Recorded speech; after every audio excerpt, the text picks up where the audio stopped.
到新闻的现场，食饭时间，手路菜要带大家来食无共的手路料理，来看到云南大鼎的摆鱼菜，在南投山顶就食会到。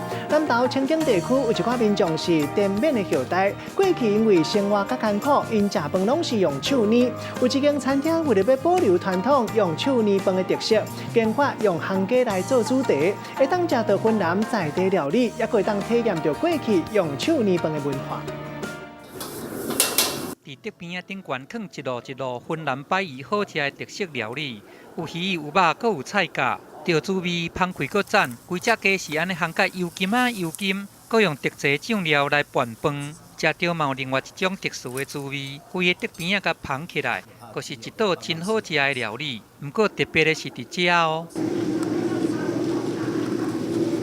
食物件手挂透清的手路啊，想要食啥家己杀，这规道会甲号做鸡鸡饭。伫南投清境地区有带真侪这个滇缅的后代，过去因生活有较困难，当地人拢是用手直接杀物件来食。有业者感觉讲安尼方法是有商机的，所以就来吸收一寡老一辈流传的特色美食，过来斗打传统的用手杀的方法。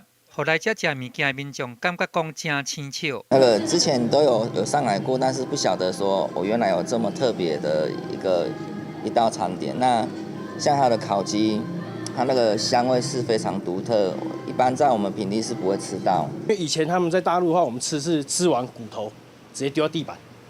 那因为卫生的关系，所以我们会准备一些小罐子，让大家去丢一些虾子壳啊，或是鱼的骨头，或是鸡的骨头。